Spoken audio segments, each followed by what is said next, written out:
I know a lot of people are excited right now about the changes for the travel rules to and most importantly from France.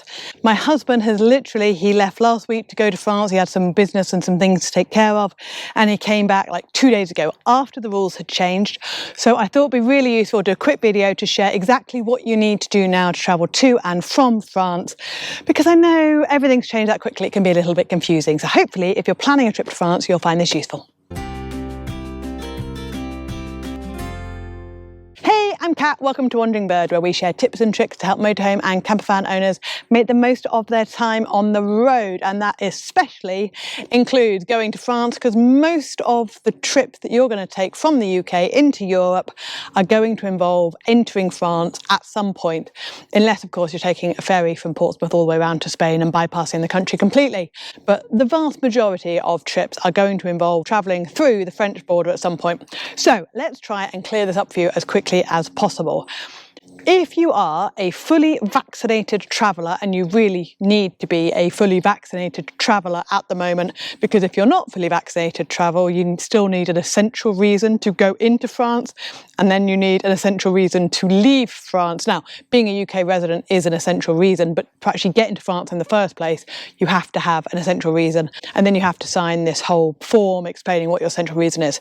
So we're not going to go down that route. We're going to assume that you are a fully vaccinated traveller. Now, once you have had your second jab, I had my second jab 3 days ago. At the moment, I don't believe I'm fully vaccinated, because you've got to wait 14 days after your second jab to be fully vaccinated. It does, however, already show up on my NHS app, which means that I can get the COVID pass. I'll get into all that very shortly. But I believe the rules state that it has to be 14 days after your second jab before you are allowed to legally travel under the fully vaccinated status. It's important to understand that France have a three-tier system just like the UK does. So France have also got green, amber and red lists of countries. The UK is currently on the French amber list, just like France is on the UK's amber list. I know this is going to get really confusing, but I'll do my best to keep it as simple as possible. It's important that before you travel, you check where the UK is on the France tier list and what their requirements are, as well as checking where France is on the UK's list and what you need to do to come back into the UK. The two tiers are not the same. I know that they're both amber at the moment. The UK is amber on France's list and France is amber on the UK's list, but that does not mean they're going to stay amber or that they're going to be the same forevermore. So let's break this down. If you're fully vaccinated and you want to go from the UK, or from England, I should say, although I believe Wales and Scotland have the same rules now, but please do check that. I'm only talking about from England to France. But if you want to go from England to France fully vaccinated, you need two things. The first and the most important thing that you need is your NHS COVID pass. Now, a lot of people are getting really confused about this, so I'm going to try and break it down for you. Your NHS COVID pass can be obtained one of two ways. I've got an ant crawling on my head. You can get it via the NHS app. This is not the same app as the Track and Trace app. If you go into the Track and Trace app, you will not find it, which is where a lot of people are getting confused. It's a different app with the NHS bit on. Here will be a nice photo of what it looks like. So don't ignore the Track and Trace app. Nothing about travel to France got anything to do with the Track and Trace app. Once you have done your jabs, and you have got your, obviously give you an NHS number. Once you download the NHS app, you have to log in with your name and your NHS number and all of that stuff. Once you then log into that app, you will see all of the different options for what you can do in that app. And well, for me, the top option, but I don't know if it changes the order for different people, but one of those options will be get your NHS COVID pass. Now, if you click on that, you can then choose to get it for domestic. So there are several events that require you to get a COVID pass. When we went to Goodwood Festival of Speed, we needed a COVID pass for that. Or for travel, which is what, funnily enough, you're going to be needing it for if you're going to be going into France.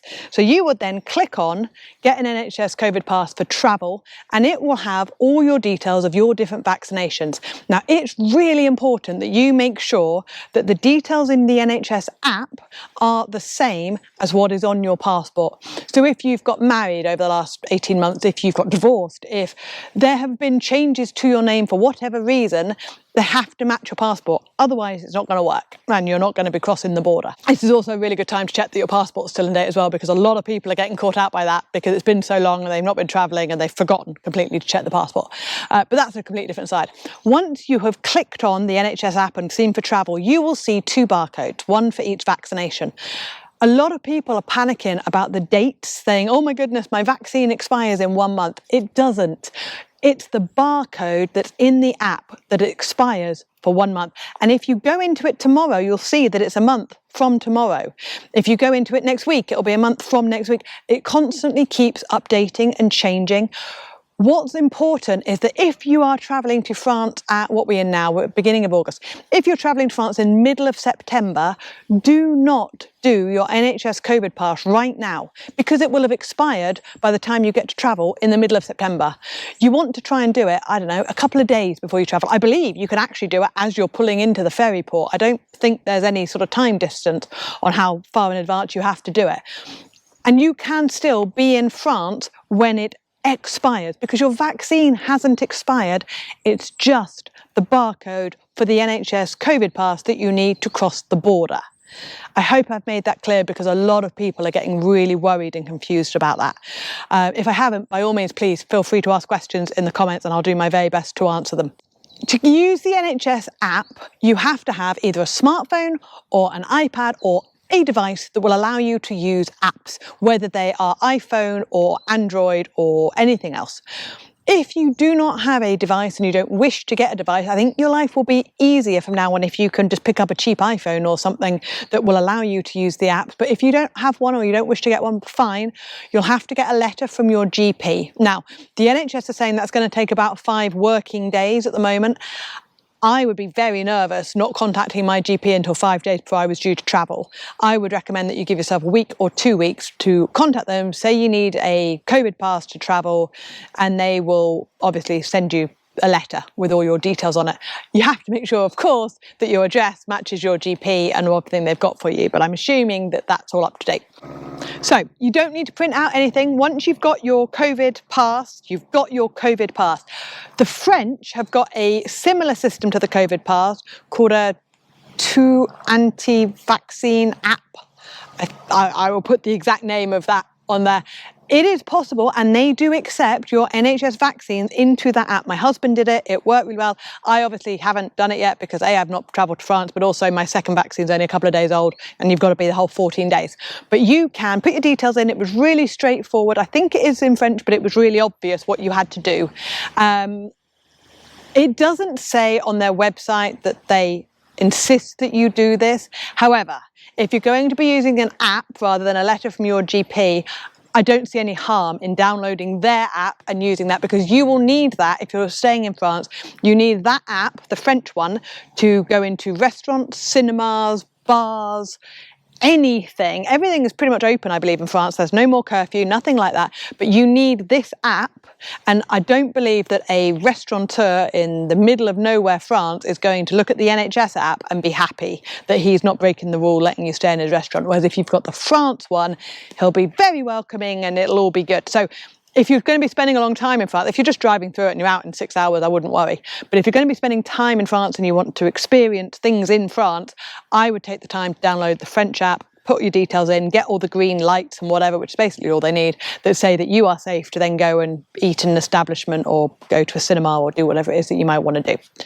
And again, I'll leave the link for exactly what the app's called below and how you can find it. But my husband did it and it's pretty straightforward. I'm not saying that if he can do it, anyone can do it, but if he can do it, anyone can do it. So, as well as your NHS COVID pass, the second thing that you need if you're a fully vaccinated traveller going into France is your sworn statement that you have not got any symptoms, been near anybody that's got any symptoms or anything else like that. Now you can download this from the French Gov website. Again, I will leave a link below with it all in. And you just need to print that out. They love printed paperwork. Print that out, sign it before you travel. Right, I've got notes here on children because children are a bit of a pain. If you've got children under 12, you don't need to do anything as long as they're travelling with a fully vaccinated adult, obviously. Children 12 and older who are travelling with fully vaccinated adults, they need a negative test before they cross into France. Obviously, I'm assuming they haven't been vaccinated, and they don't need to self-isolate as long as they've got a negative test and they're travelling with fully vaccinated adults. So that's pretty straightforward. Right, let us talk about coming back from France, because that's the bit that seems to have messed all sorts of people up as well. To get back from France to UK as a fully vaccinated traveller, you will still need a negative COVID test taken within, I think it's 72 hours of crossing the border. Whether you're fully vaccinated or not, that still applies. Now, there are several ways that you can get this test done. The way that we do it is there are centres all over France. There's one quite near us that we know. You can phone up, you can book an appointment, you go down there, and if you have your appointment in the morning, you'll get the results by the afternoon. They're sent to you in an email. Again, the French officials prefer it if you can print it off and give them a bit of paper. They like that, it's all happy. But if you don't have a printer with you, they will accept it on an email. The second way of doing it, and thank you very much to Nina in the Wandering Bird Facebook group who shared this with us, there are pharmacies all over France and you can just turn up at one of those. You don't need to book, you can just find one, use Google, find your nearest one, turn up, queue or wait in line or whatever it is. It costs you, I said it costs about 30 euros, whereas the ones at the centre cost about 50 euros to do. She said she waited about 10-15 minutes and then only waited 15 to 20 minutes for the results there and then, and they sent her an email as well with the results on. Perfect. So that's your second option. Your third option, and huge thanks to Karen in the Facebook group who shared this, is she shared a specific company. Again, I'll leave the link in the notes for you, but I'm guaranteed there's more than one company. But this company will send you the test that is accepted. It's accepted for kids or anyone who's not fully vaccinated to cross into France, but they'll send you tests to cross back again. So you can order the test before you leave the UK, pack it up, take it with you, and then obviously don't do it as on arrival into France because it has to be done within 72 hours of crossing the border. But as you're ready to pack up and go back to the UK, you can do your test. And apparently she said she had to take a photo of her passport along with a negative result, and it was all stored on the system. And that way, when she got to the border, they knew that that passport was negative and had a negative test result, and she said it worked great. Now, I personally haven't used the link. She has. She said it was wonderful. It sounded like a brilliant system. I believe it was only £29 for the test, which is a lot cheaper than some of the UK places are taking. The same place also does, and which brings me to the next bit, if you're fully vaccinated and you've obviously done your negative test to get across the border, you no longer need to quarantine, self-isolate, do anything once you are back in the UK, except you have to do the day 2 test. That still has to be done by a private practice. You have to order that in advance.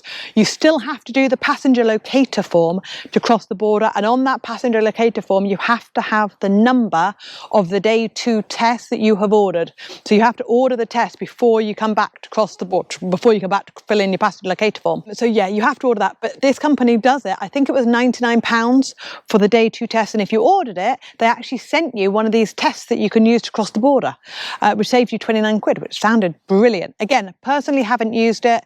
We use a private practice in Winchester whose name now escapes me. I think it's called Walcott, but they were a heck of a lot more expensive than £99. I can't remember what it was for just one, because I think we ordered the day 2 and day 8 because when my husband went to France, the rules hadn't been changed yet. So I think it was like £300 for the 2. I don't know what their prices are for one, but I'm guessing it's going to be more than just £99. So that is a really, really good option. And again, thank you very much to Karen and to Nina for sharing their experiences, because it's made it a lot easier for everybody. I think the more that we can share this knowledge, the more that it will make it easy for us to keep travelling. For the day 2 tests, I'm looking for children here again. Day 2 tests, children 4 and under don't need to do the day 2 tests, but everybody 5 and above does. Whilst we are on the subject, I want to briefly touch on the GB stickers. The United Kingdom have applied to the EU to change the UK's designator from GB to UK. There has been uproar about this. They want to be inclusive, to include Northern Ireland, but obviously GB doesn't include Northern Ireland, whereas UK does. And I totally get that. I'm not sure Northern Ireland wants to be included in the UK thing. And I think that's partly where the uproar has come from. At the moment, the change is set to take place in September, but the UK Gov website does not reflect this change. They still say GB stickers. Now, I'm hoping they're not going to wait until the day of the change and then suddenly it will change and they'll expect everyone to know about it.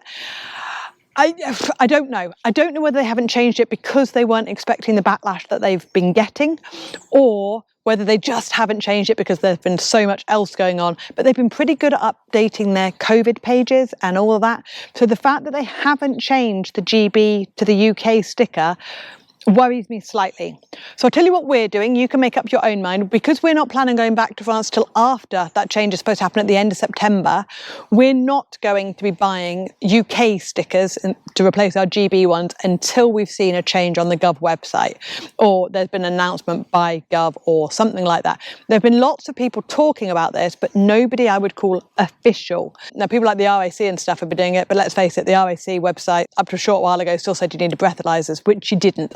So I'm not using them as the best resource of up-to-date data.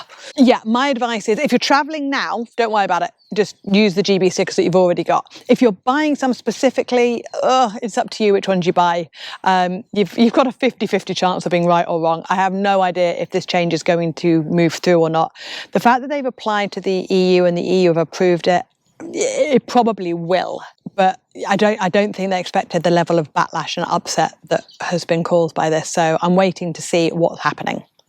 Don't forget, if you are going to France or Europe indeed for the first time, that there are things that you must carry, whether you're in a motorhome or a car or on a motorbike or whatever.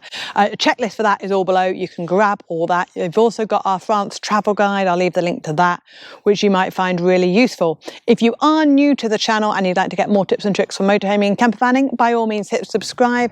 Thank you very much for watching. Have an amazing time in France if you're going, and I'll see you on the next video. Bye.